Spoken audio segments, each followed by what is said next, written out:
CMPRadio.net. It's the station.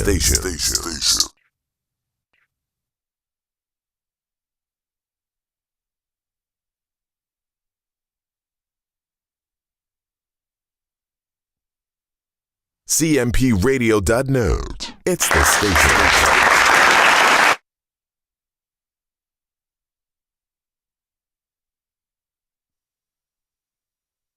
Come and take the wave, get you niggas play with it. Yeah, it's black excellence.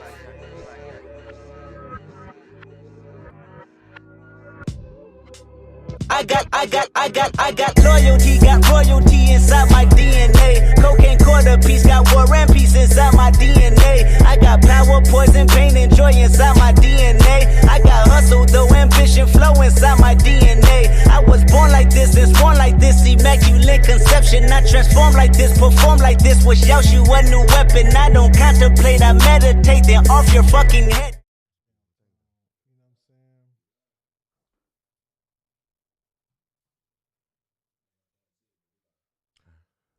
What's happening? What's happening, brother? What's going on, man? Man, all is well. It's been a long time. Well, not super long, but still kind of long. We've been more consistent on that, man, Right. and we getting things together, man, and we doing what we need to do. Right. My name is Malcolm Yates, My name is Andrew Nelson. and this is the narrative, and here we are live, and we want to I want to say thank you to all of our supporters. I want to say thank you to all those who listen, and by that, what we need y'all guys to do is reshare this. We need you to like. We need you to like the page. We need you to share it with your folks, and we need y'all to continue to show the support and love that you've been doing, man. Because that's the only way this show can grow. That's the only way we can continue to do what we do, and we want to grow numbers, man. And we thank you guys for the growing love and support so far. And we're going to be more consistent. Absolutely, man. And step one in this, we're going live. That's right. So that's a new change. Yeah, man. So we're going to make sure that we give you guys news coverage in our perspective on a consistent basis, man. Right. I like that. Yeah, I like that. Yeah, so we can change the narrative in real time. Yeah, so we can change our narratives, right? Right. So what you want to talk about today, bro? Man, there's so much going on in the world, man. I think we need to talk about what's going on in the sports world. We need to talk about what's going on in politics. We need to talk about what's going on in finances. And then we need to talk about what's going on locally here in the region and in the local city as well. All right. Yeah, you're right. Because it's so much. It is a lot going on. So let's start off something light. Not really light, but something light. One thing that what happened over the last 2 weeks was the NCAA March Madness Championship. Right.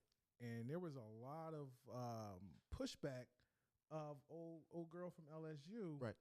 For doing the same thing that old girl from Iowa did. Right, to a T. Right. So it could be argued that sis mimicked what old girl from Iowa did. Yeah, exactly. And you see pushback on Twitter calling her classless, calling her a thug, POS, a piece of, you know what I mean, like, and a thug, right? Yep. Right. So they called her a thug. Said bad sportsmanship. Exactly. So why is it when it comes down to black athletes, we held to a certain or a different standard when it comes down to celebration, being gracious winners? What is it that why does the rule you got to be 2 times better, 2 times faster? Now we got to be a better winner, 2 times more above reproach. Yeah. On top of that, right? Because it really a more gracious winner. It's frustrating, man. Right. Because if you mimic the same thing or you doing the same thing as your competitor, like on the field, honestly, as an athlete, right? I don't look at, that's a white player or a black player. Like honestly, right? You just see an athlete, definitely on your team. Like we balling, right?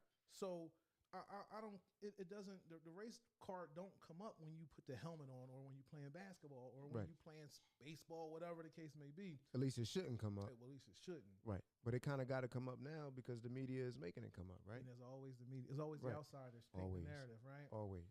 But the biggest problem I had with that is Jill Biden inviting them to the White House. Right. Because when has that ever happened? Losers don't go to the White House. Ever. Like, when did second place ever go to the White House? Right. And I'll do the same thing as they did, and I'll have to abstain, man. I'm not sharing my platform as a champion, a national champion, Right. with losers. I don't care. I don't care who it is. You Right. know, and my strategic mind says this.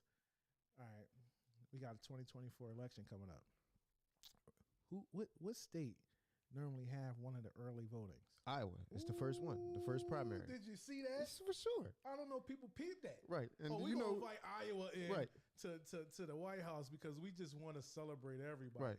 Because Iowa sets the trend, right? Iowa sets the trend Right. on 2024 presidential elections. On all presidential elections. So let's get them in. Let's go Right. ahead and get the young girl in Right. and show us that we care and get the Iowans all on board. Or maybe this. Maybe they knew they wouldn't show up, Mm. but let's take the opportunity to capitalize on the situation and show our unwavering support for Iowa Yeah. in spite of the outcome. Yeah. Right? Yeah, Because I don't think they had to have known. Like, who's going to do that? They had to have known that was going to cause tension. It had to, but I think Joe said, "Go ahead, Joe, do that so that we Right. can go ahead and get some good graces with the Right. with the good folks of Iowa." Right. And if it goes wrong, Mhm. right, Jill did it. Jill did it. I ain't do it. Right. I ain't do it. I ain't do it. It was Right. Jill. Right. Yeah. And but I seen that and I started putting two and two together. Like, oh, okay, this is how y'all moving. Okay, all right, I get it. You know? Right. While simultaneously running ads that spoke about the same thing when Sis did it from Iowa, she's competitive. She's competitive. Look Right. at the swag on her. Yeah. It's Yeah. still if it's unsportsman on one side, it's unsportsmanlike on the other side. But I don't. Listen, we out here, we equal. Right. I don't care who, what, where, and As how, it should bro. be. Like, if you going, what LeBron do yesterday, this John when they won and did it in the face of their competition. Look, Right. if you gonna do it to me, I'm gonna do it to you. I don't care who you are. And listen, all the ball players on my timeline, like I saw them comment on it, several of them, and they all said like, "Yo, talking junk is part of the game." Yo, if that's it. And and ain't it? Because I know, like, so I ain't never played organized ball, but every sport I played in the Marine Corps, Yeah. anytime I was at the range, Yeah. like I was talking heavy, That's right. right? It's all in the time. game, That's right. right? That comes with competition. That's how it goes, man. Yeah. I remember being on, every time I come out, I play offensive line, so I was a center. So you break the huddle, I come out and it'd be like, easy money. Right, I'm talking trash. Easy Right. money. Look, Right. he's small. right, So that's what we do. right. It's Yeah. competitive. And shout out to the young woman from LSU for trying to be as classy as she could be with all the back talk, Right. with all the name calling, and just keep on winning, keep on doing what you do, and Right. and keep being a superstar. Right. Shout out to her bringing the win home. That's right, man. Right. For real. So, And so I remember hearing first time Mhm. in Louisiana history. Is that right? yeah, Did they ever won this? I think so. Right. For LSU, yeah. Yeah, for LSU. So I feel Yeah. like that's big. That's humongous, man. Yeah. That's humongous, and and talking about first, and we're gonna switch it over. All right. What you think about what happened out there in Tennessee, man? Oh man, how about it first? All right, so I've been thinking about this a lot, right? Mhm. So you know how like in Congress, right? Well, they'll pass an impossible law that they know that's gonna get rejected, Yeah. just to make the statement like, see if we had control, these are the kind of things we can get done, right? And then you know how like in other ways, like you see in politics where they'll do things where they'll test the waters, right, to see what we can get away with. I feel like it was a little bit of both of them going on. Yeah. Right. So I'm thinking that they're trying to figure out what their boundaries are. Because now that the federal, so taking it back, because everything come back to an overarching plan in my mind anyway, right? So now that you got this ultra conservative Supreme Court bench, right? All of these issues that have been in the tuck, kind of like in the pocket, that I'm gonna say since the passing of the civil rights legislation, right? They all kind of like went in the tuck and kind of like got put away. And a lot of states made like these laws where if the federal law ever went away, then it would trigger a response to automatically have another law come in. Okay. So now I'm wondering if, as a result of this new conservative bench, where they know like now it's like, all right, we got a chance that some of these ultra conservative policies can get passed through. I'm wondering if they're trying to set some kind of precedent in state law to say where we could start removing legislators for A, B, C, and D, right? And I think what this did was kind of like establish a boundary. And it just kind of makes me wonder, like, all right, if you're trying to establish a boundary, what are you really trying to accomplish here? Because that's dangerous, bro. Like, that's dangerous. When you out here removing a legislator because of how they voted. And it's quick. And it's funny how quickly and swiftly they moved to do this. Right. But it was ceremonious. And that was why the beginning thing where I was like, you know how Congress would do something? Because they knew it wasn't going to fly. They knew it wouldn't stick. They knew it. So it was very ceremonial, right? But what's the goal, though? And what is the goal? And then it's also, it kind of really capstone something. Like, it encapsulate, like, wow, you guys had 3 state reps do the same thing. You expelled 2 of them. Right. Who happen to be of color. Correct. And the one who they didn't expel, they said that they got missed by a very thin majority, something like 11 votes or something like that. But they made sure that she wasn't removed. Yeah, so honestly, it doesn't matter if you win by 1. Right. You won. Or you win by 100. Right. Agreed. So for them to even try to put that out there, it doesn't matter. She didn't get voted out. Right. So you can't tell me that these things wasn't racially motivated. For sure. And it's a sad and it's situation that and then you can't tell me now that racism is not there or we've moved past it. It's clearly obvious. Like, racism's still alive. They just be concealing it. And they told us. And this was a blatant act and move of showing them their true colors. Right. But more importantly, I'm wondering if this was a blatant act and move to trigger responses from other states to see what they can get away with, right? Will the federal government step in? And if the answer is no, will we going to try to shoot past our boundary a little higher next time? It always takes one state to start it off, right? And if the federal government don't step in, which I don't know that it will, right? Then what? Right? What kind of precedents get set for state powers? Yeah. Right? That's a good question. And what does that look like for being black in America on a large scale? It doesn't look good. Right. Honestly, I mean, even as an elected state member, elected legislator or an assemblyman, right, you're still subjected to the whim of racism. Let's call it the majority population. Oof. And it might not even be the majority by numbers as much as it is majority by control. Majority by control. Right. Majority by who's in place. Majority by who's in power. Right. Because the numbers are different. The numbers are not as what we grew up on them on. You know what I mean? Right. But they, they're still those numbers in power, and we have to figure out how we can, work with the ones who's allies, right, and identify the ones who aren't. Right. So I've been reading this book. It's called The Devil We Know. Or Devil You Know, or something like that. It's by a gentleman that's either it's like Christopher or Charles. Let me not guess. Hold on, let me pull it up right now, right? So we can make sure that we got all of it right. John before too. I think his last name is Blow. Let me see. Yep, by Charles M. Blow. Okay. And this gentleman is unique in his approach of analyzing our current situation. He asserts that he thinks that we need to do a reverse migration. And he maps out the Great Migration in the early 1900s. We did? Yeah. So I think that that's the answer, man. Like I see where you're saying with trying to work with allies, but working with allies is not going to concentrate our state control in any kind of way. It still leaves us in the same position overall as a people, right? Having to build some kind of like alliances within the state legislature just to maintain the equality that we were born with. Yeah, you're right. Right? And being at those whims, it just doesn't make sense. It don't make sense. I agree, man. And we're at a point where we keep repeating the same thing, bang our head against the wall, thinking there's going to be a different result. Right. It's almost insane. And it is becoming insane, man. Yeah. And it kind of leaves you at a loss of words, because it's like how blatant it is, and then how we have to sit and figure out and strategize on how to counteract it. Yeah. You know what I mean? Well, I think having the conversations for one. Okay. right? And then we just need to, like, we say this in almost every show. It's time for Black America to mature politically. We have to right? mature.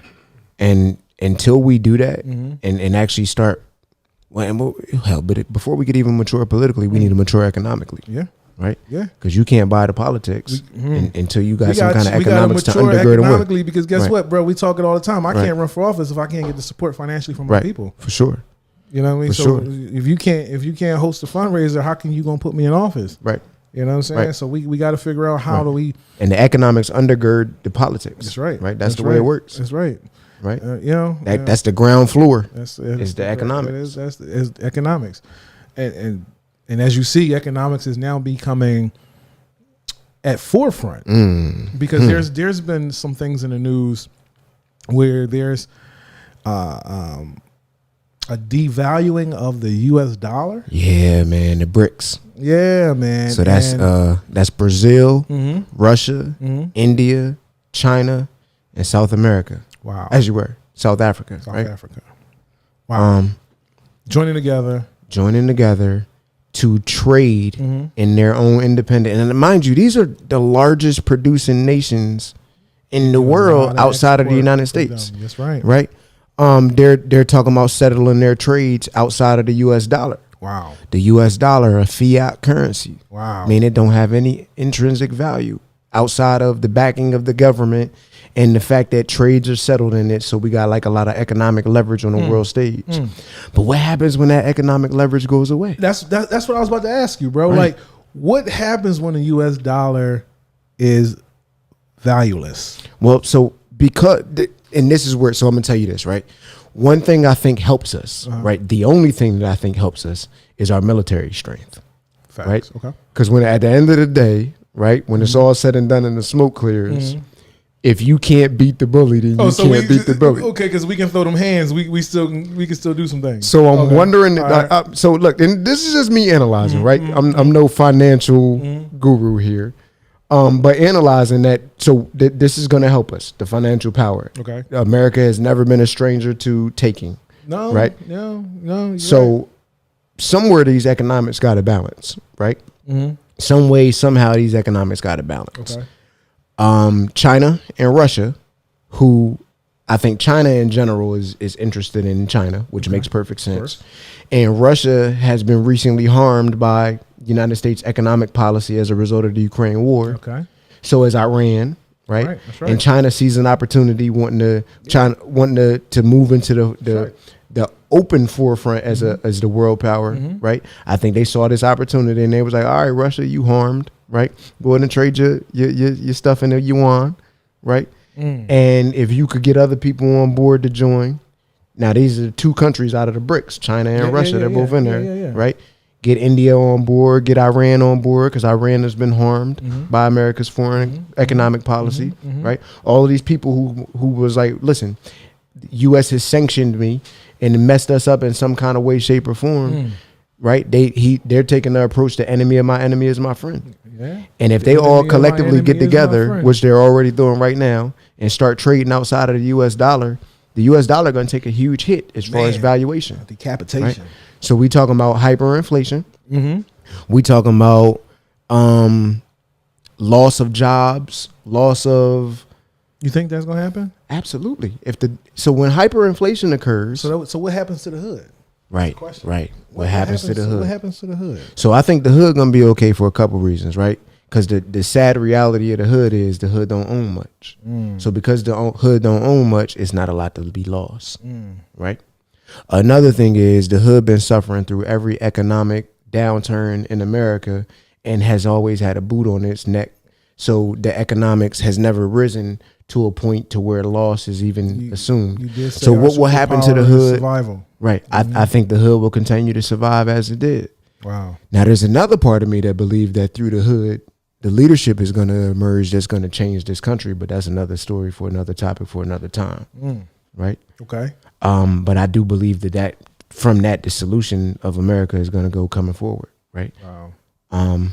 Because the hood has been always a hostage, if you will, inside of this capitalistic nation. It's really eye opening, Right. for everyone really to see exactly what's going to happen. Yeah. Where the dollar is really is not going to be worth anything. Right. And you can see things are starting to switch over from physical dollars to cryptocurrency. And in metals and things like that. Exactly. Stuff that holds value. Because your physical dollars in which you have underneath the bed that grandma always tell us to do, have some money under the bed.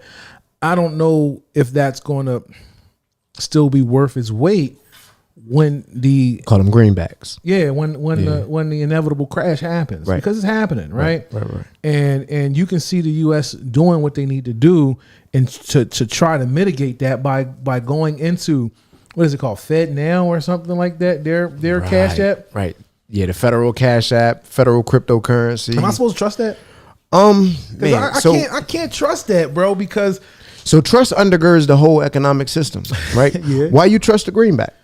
I mean, because you was taught, right? Because we was taught that, and it was right. set aside as something that supposed to have some type of value and currency, so right. Even exchange, right? So this is what we know: the greenback has no value in of itself. You can't take that greenback and say, "Let me trade this in for whatever value it is for gold," because it has none. Nah. It's a paper, and it's written on it. See if I got some greenbacks in my pocket so I can read it. This note is a legal tender for all debts, public and private, and it's supposed to say backed by the. No, it don't even say that. So Federal Reserve note. So that's the closest thing to backing by the federal government, right? That we're gonna get. But that's essentially what it is. It's saying like, listen, this is a safe way to transact value. Okay. And the federal government says, you got my word on it, stamp it, and because we trust the federal government and we believe in its power, then we're comfortable with the currency. But they know that their word is no longer bond. Like that is not. There's no bond on it. I agree, because you see where they're going with it. Right. Now all of a sudden we got to do Fed Now Cash. So what's gonna happen to my Cash App, bro? Right. That's a good question. Now that all of a sudden, mysteriously, all of a sudden, how you the owner of Cash App, man? I mean, you got to be a multi-billionaire at this moment. Wait, so were we talking about the dead owner of Cash App? Yeah, that's what I'm saying. Oh, okay, all right. So how you a multi-billionaire? Yeah. And you just that vulnerable to get stabbed up? Right. On the street? Right. If things make you say, Come on, son. And then right after you get stabbed up, Mm-hmm. right? Then what happens? The federal government releases Fed Now. Are you serious? So, Are we? Do they believe that we are that naive not to see that? Yeah. For sure they believe right in your face. Right. Like, yo, what you gonna do about it? Right. Wow.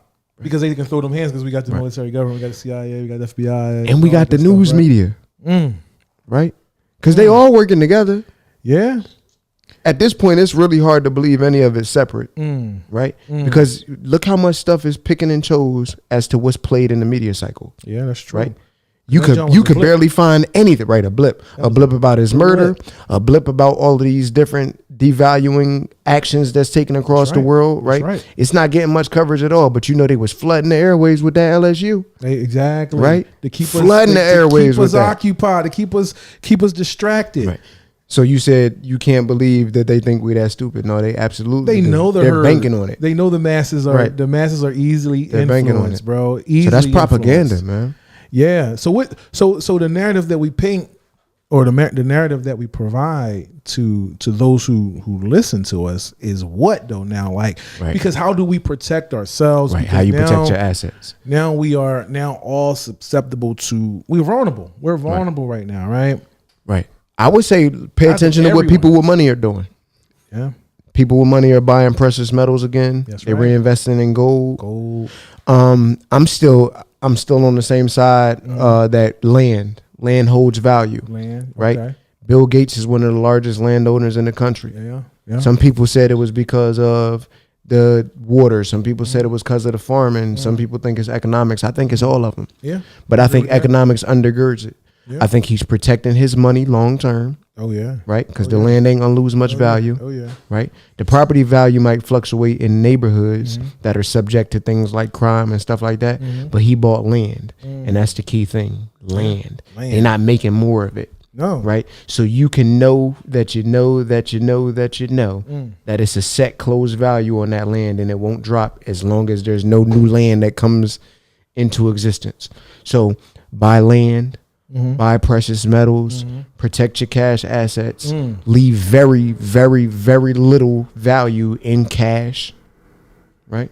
So do we empty our bank accounts out? No, I mean, so that creates runs on banks. Current cryptocurrency, but now you can't. You got to find out. So managing your risk is going to be based on you. There ain't no blanket statement. The blanket statement that I can make is shift to more concrete valued items, right? If you maintain in cash, tangible things that could be exchanged in spite of what's going on. That's right. Right? Precious metal is going to hold value in spite of what's going on in the world. Whether we got a digital currency, whether we got a paper currency, or whether the economy is ass, metal is still going to hold value. Yeah, metals. Right? Land is still going to hold value.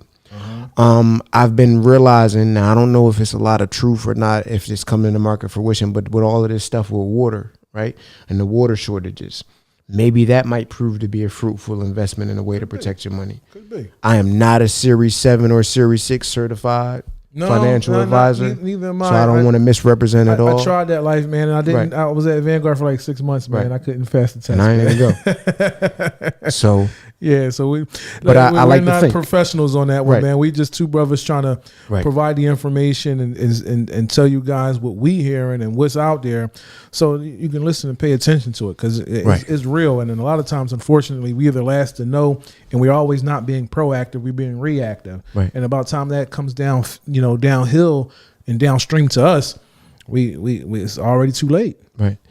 And then looking at it from a microeconomics, right? As inflation incurs, the more money has less value, right?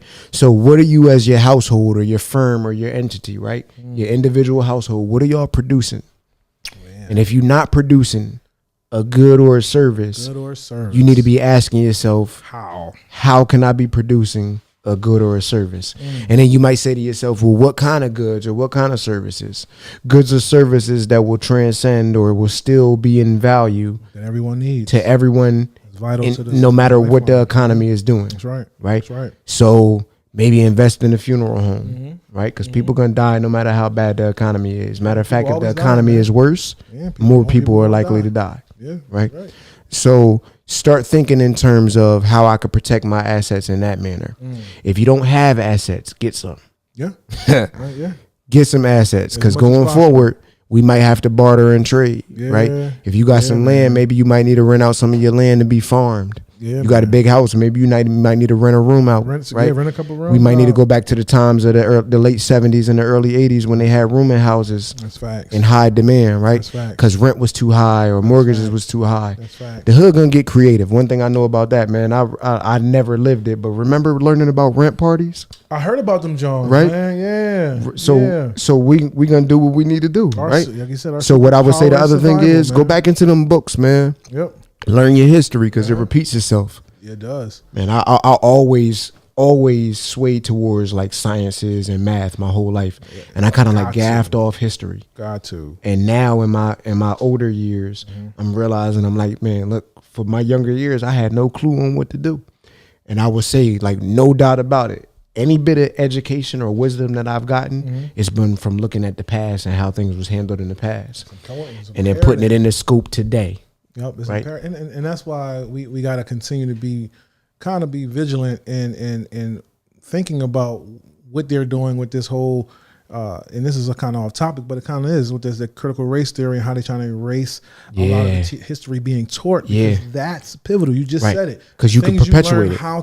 The things you learn how to either handle or prevent is taught by what was already done in history. Right.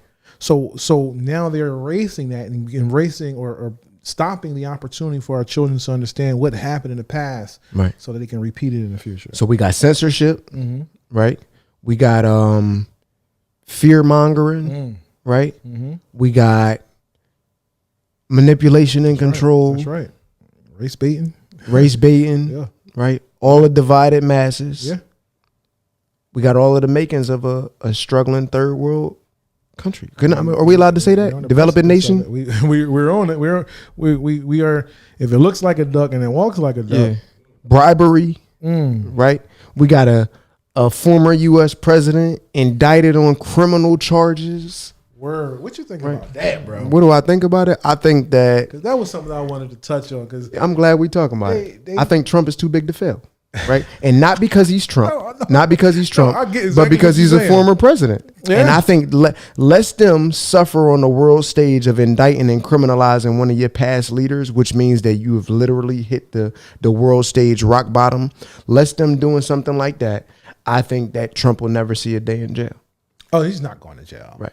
So that's what I think about it. I think, but only because he's too big to fail, not because he doesn't necessarily deserve to go to jail. Because what he represents. What he represents, right? He's a way former too U.S. sitting big president, to fail. right? And then furthermore, I think that the public outrage because he got a huge following, right? It's a lot of Trumpers, Big time. That's the reality of Big it, time. and it's a lot of Trumpers with a lot of economic value undergirding his politics, Yep. right? Yep. So reason number 2 that he's too big to fail. Yeah, I agree with you on that, and the recourse and the ramifications of him getting locked up could spark something that we're not prepared for. And I'm not saying we're as a people; I'm talking we as a nation, Right? Because we've been flirting around, it's been bubbling, but we don't need that. Right. We don't need that to happen. We got to figure out how to collectively move forward without sparking some type of internal civil war. Or something I agree. like that, man. And Because the union, all of the power of our country comes from the unity,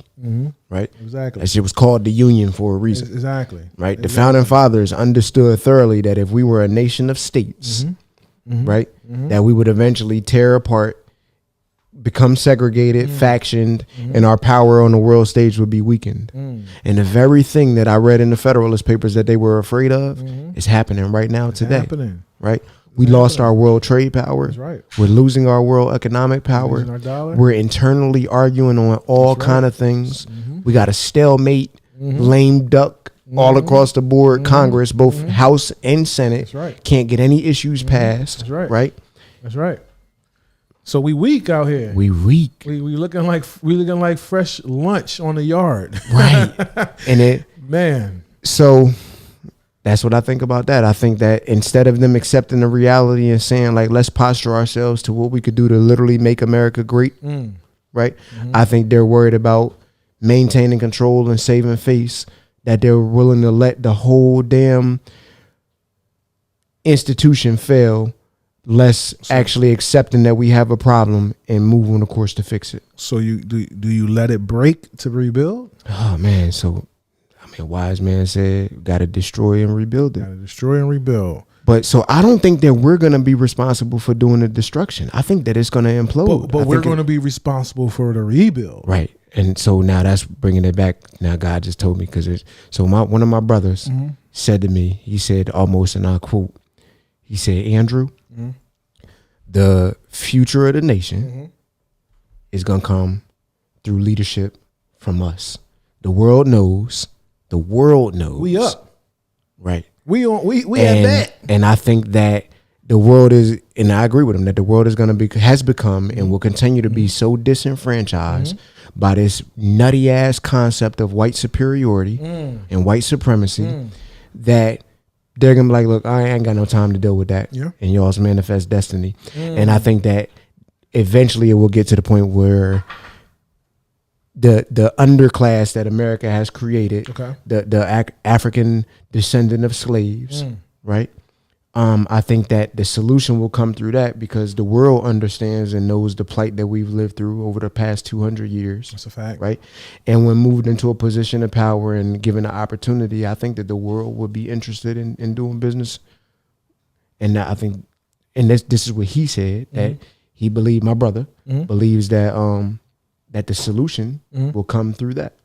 And I 100% agree with that. It makes a lot of sense.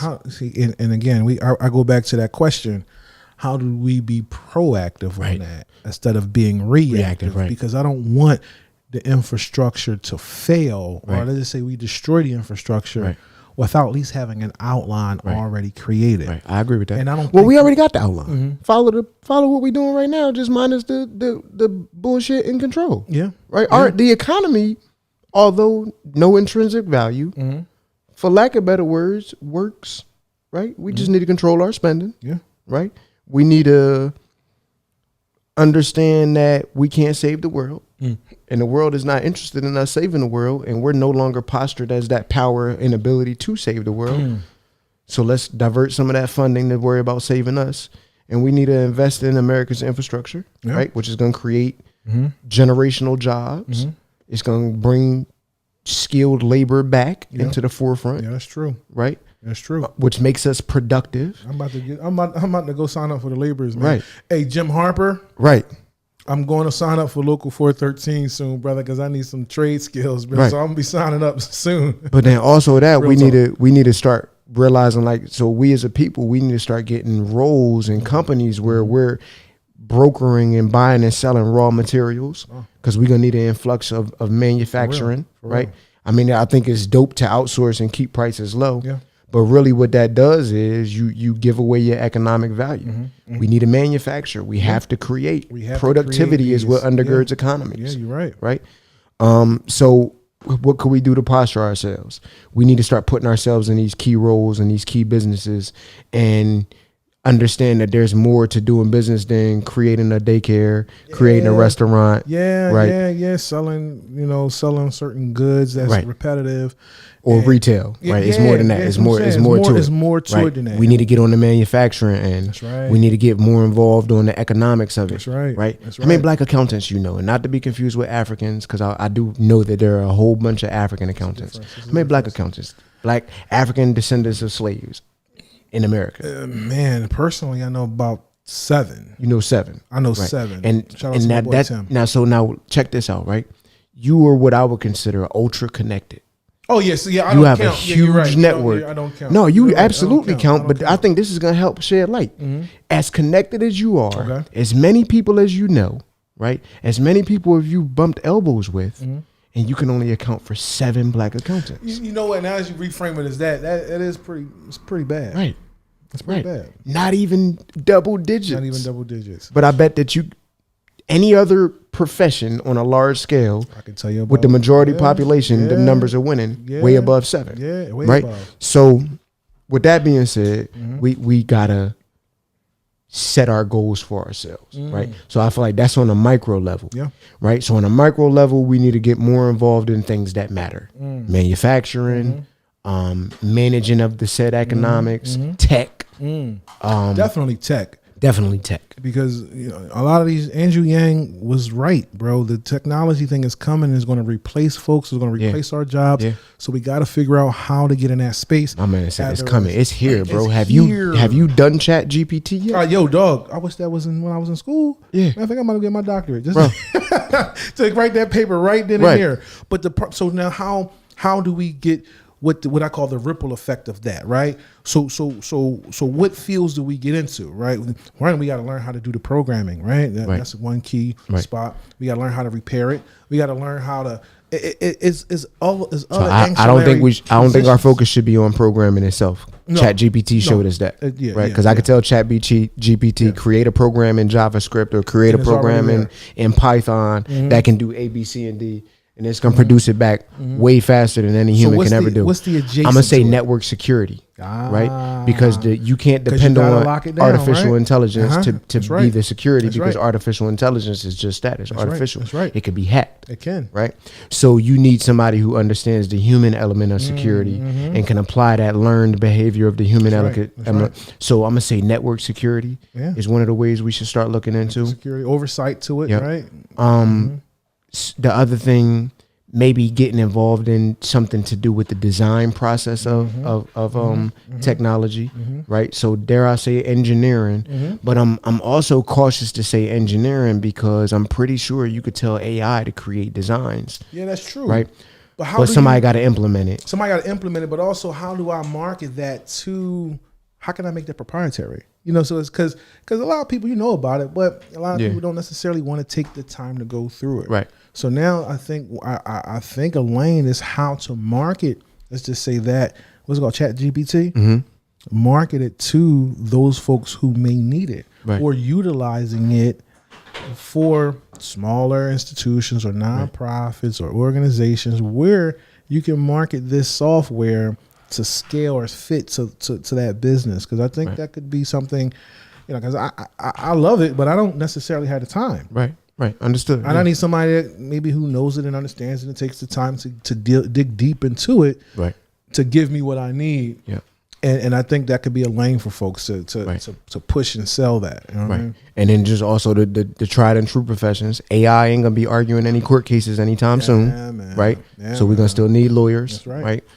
AI ain't gonna be performing any surgeries or diagnostics on humans anytime soon. we're Now it might be a tool that doctors use. They're gonna use the robots to do the operations, but you can't. I'm not gonna go to a window of an iPad and tell them what my problem is. Right. Like that. Does that person to person that touch level is still necessary. Right. Yeah. And the robots are only gonna be trusted to do some operations because I'm pretty sure there's gonna for at least the next generation or two, there's gonna be a whole bunch of people that's gonna be like, I'm not letting that thing touch me. And that's us. Right. Just think about the next 2 generations, right?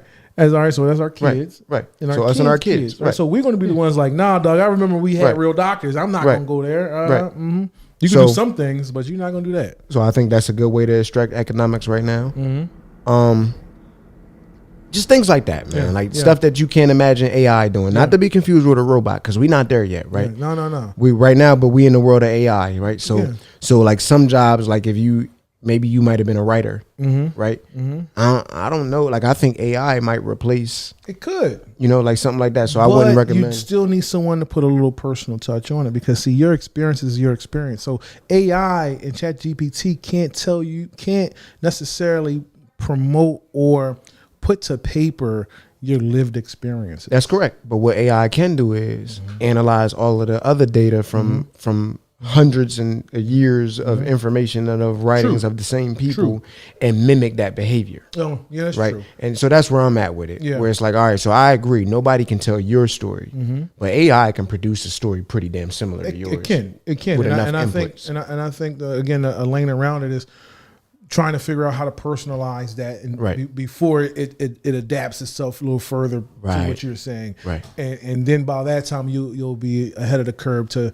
be proactive for when that happens. Right. So when we were talking about being proactive and we were just discussing about how to create the infrastructure, or at least have an infrastructure in place because a decimation is coming, right?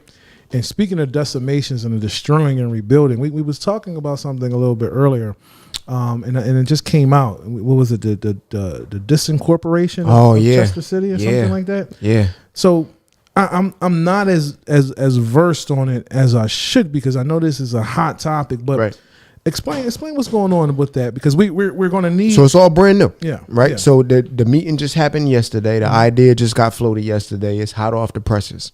So the little bit of information that I've been able to gather is a couple things. So one thing I heard a lot of people saying like, oh, the city's going to disincorporate. Well, that's not the case. What the meeting conveyed was that if we don't come up with a comprehensive plan by December, because he gave us hard deadlines, 2025 is like the time where Chester City's budget reaches insurmountable debt in 2025. So that's a couple years off from now. And the solution to any plan to be able to reverse the path that we're on right now, the experts say that it would take about a year to implement, which backs that 25 up to 2024, right? Which means that we need to have a solution to begin implementing in 2024. And in order for that to happen, that solution got to be complete and solid by 2023's end, right? Okay. Right. So the idea behind that is that short of a comprehensive solution, Chester will either have to go through the paperwork process to disincorporate or will effectively be disincorporated through insolvency that can't be fixed. And this is from the experts, right? The people who were sent here to fix the financial program and PFM and other people have analyzed this, and this is what they're saying. Now, a couple things is worth saying, right? The one thing is that this is unprecedented, right?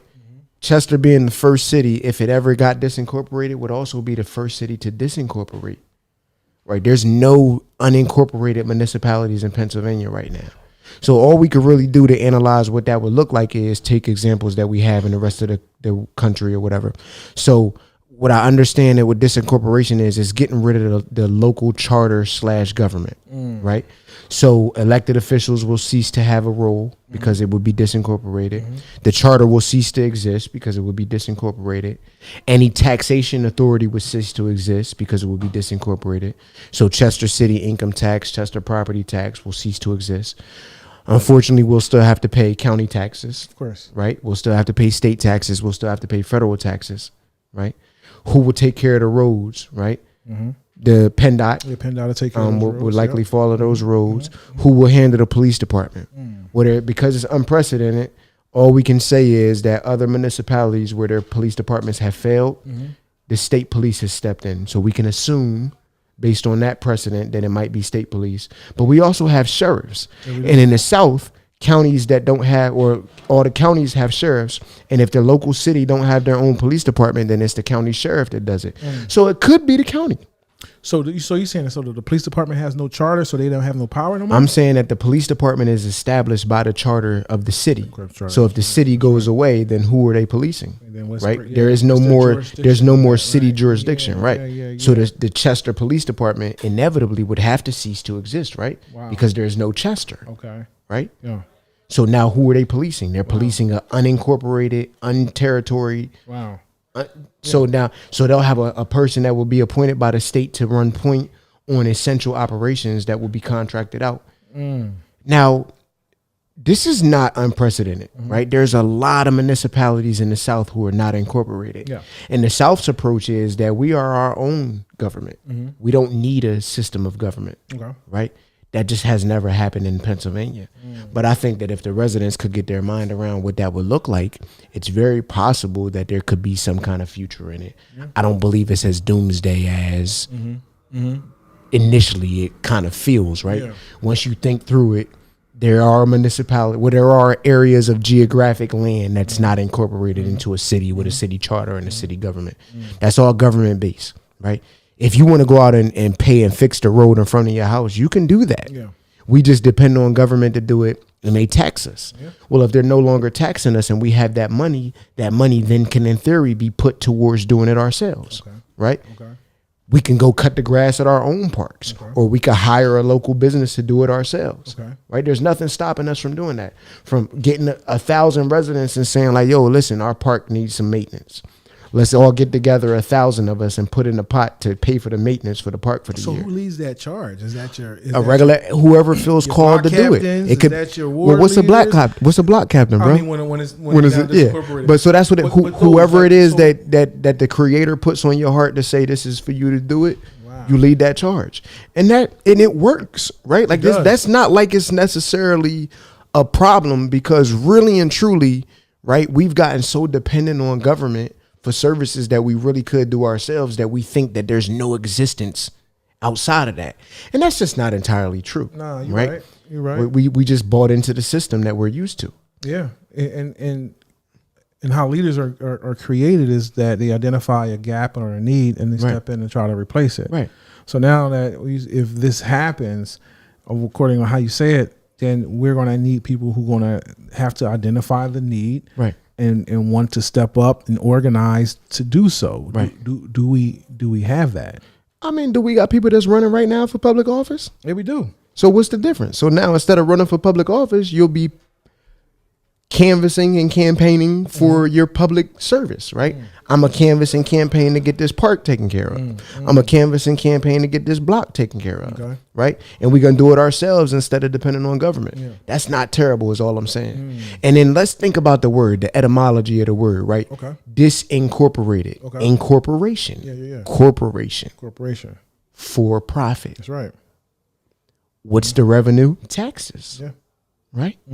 How many municipalities right now got millions of dollars sitting on their balance sheet that was collected in tax revenues extracted from the community, Yeah.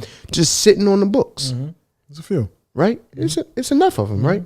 So we could see that government in its own form is also a business. It's definitely a right? business. So then the question becomes, are we going to allow the business to run it for us? Okay. Or are we going to just take charge? But that's not going to happen if they come up with a plan, a viable solution. So what I guess, I know you said this is just happening. So, Yeah. I mean, even though it's just happening, a strategic plan should have already been in place And when this does happen, has there been a 5-year strategic plan? Is there a financial, 2-year solvency to this? Like what is the plan of the city? And I'm asking ignorantly because honestly, I don't know. Understood. So the only thing I would say is, so I'm with you because intuitively you like, why don't we have a plan for this? I'm not one that's often to defend anybody's anything unless I know a lot about it. Okay. Well, in this case, I don't know a lot about it, but I will say this for argument's sake, because to play devil's advocate, right? Okay. This is an unprecedented manner, right? So would you have come up with a backup plan for something that has never existed for you before? I think that it's a natural response to say, like, I didn't expect this to happen. See, but I don't know if I can go with that one because Act 47 has been flirting and floating around and been around the city for sure for years. A long time, right? But there's no instance of Act 47 not being successful. True, but my thing is, Chester's unique in that manner. Very unique. But leadership is you have to be able to plan for failures. Like you can't just say, well, it never happened. It's kind of like you getting a flat tire and not having a spare. Like we got a fifth tire for a reason. I mean, you have to plan for the inevitable. Right. And I think when there's you said it though. Plan for the inevitable. Yeah, because it's going to with the city continuously having financial issues, and we're back into it again. Right. It's kind of inevitable if we haven't pulled ourselves out of the situation for the second time around, right? Because I think this is the second time we was in Act 47, right? The first time was years ago. Then this time that will happen. I'm not quite beyond sure. Me. I don't know of us ever coming out of Act 47. How we looking on time? We gotta. And I know during my time here, right? I moved out to Delaware County in 2007, out here in Marcus Hook, right? Been in contact with the city of Chester since maybe 2010. It's been the overarching situation of financial stability about the city since my time of 2010. For sure. So now, if I'm a leader and I'm running for office, or I achieved an office here, it's like I need to make sure that there is a backup plan for the inevitable if my plan doesn't happen. Well, you know what fixes most insolvent financial situations? Bankruptcy.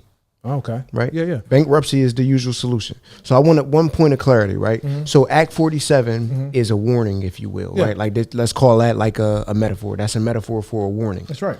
The warning is that you're going to be in Act 47, and if you don't get right, then we're going to put you in receivership. That's right. Right? Receivership is the backup plan if you fail. Receivership by nature is supposed to be a financial correction, right? I think the problem is unique in the sense that now, like, the receiver is not able to give his version of what's called financial correction because he's being blocked at a lot of different levels. So Act 47 is like being on academic probation. Yeah. And the receiver is like your tutor. You know, like a tutor to get you out because of it, you know what I mean? So like, you got to Act 40. I think they had a manager, like an Act 47 case manager, who was like the tutor. Okay. The receiver is summer school. You failed the grade now. Okay. Right? We wasn't able to rehabilitate you.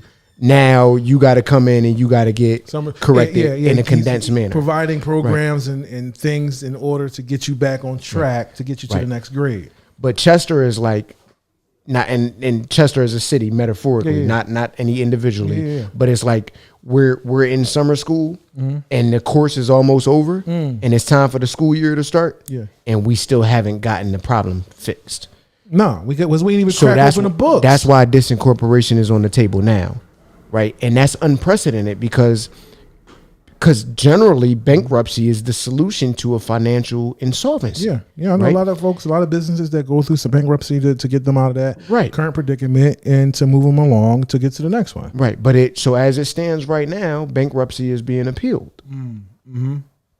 It's being appealed. It's being appealed. So now so let me get this straight. Right. So we don't have a backup plan. Right. For the inevitable. Right. And now the normal vehicle or mechanism to get us out of the water is introduced, but is now saying no. That's what I heard on the meeting yesterday. 100% correct of what I heard. All right, so now we don't. All right, so we don't got no life raft, Right. and we told the Coast Guard to go away. Right. So now we're floating on this door. Right. What's the plan for the people? So I want to believe that this is not going to happen. I want to believe that, but honestly, I don't know, and so I'm not so sure that it's a horrible thing. I mean, again, we said you got some time to destroy in order to rebuild, right? I get that. You got to get some Legos that kind of messed up. You tear the Legos apart, build it back better. Right. But these are people's lives. These are right. And this is for sure people's lives. And the horrible part about it is on how many jobs are going to be lost as a result of it, right? Possibly even mine, because I don't even know what that looks like on my profession, right? Wow. What does it look like for authorities when the municipality goes under, right? Yeah. There is no precedent, right? So I don't have any example that I could refer to. So I don't know, right? Who knows? So it's not even like I'm speaking from a position of insulation, right? I think that the sad case is that there's going to be a lot of jobs lost.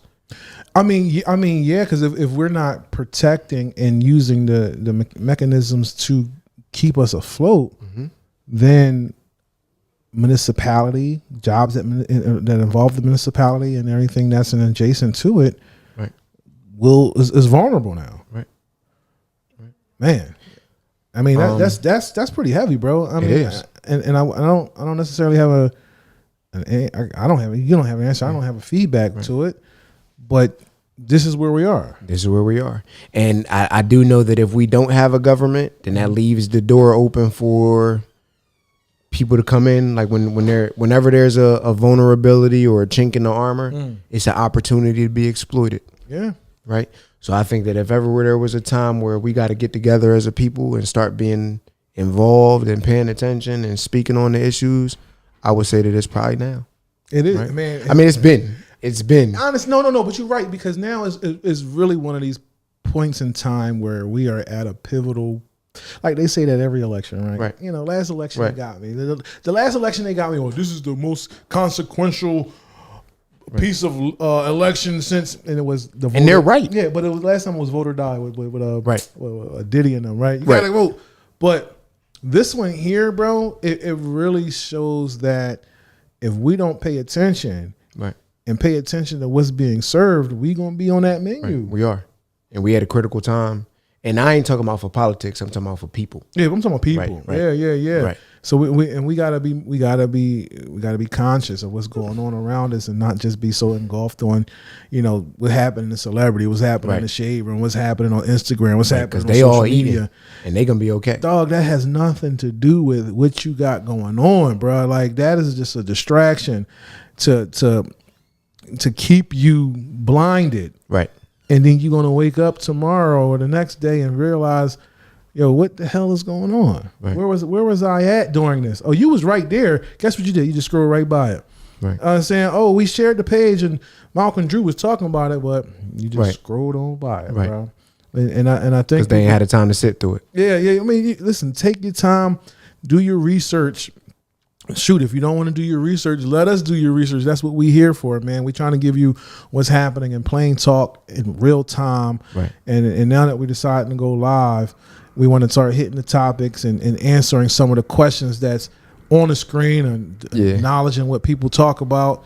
So It looked like we got some feedback. Yeah. No questions though. The screen went out a couple times. It was frozen. Yeah. Somebody she said we need to bring back rent parties and creatives. Absolutely.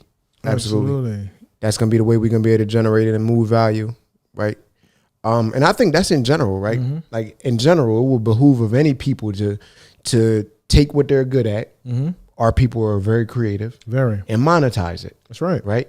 In unique, creative ways. Because we gotta go back to the old adage: the game is to be sold, not told. Not told. Right. That's what the old heads used to say. You know what I mean? So we gotta start. So how much we gonna charge game. for this then? I don't know, man. we gonna charge a like and a share. How about Right, that? If right, y'all in there, right?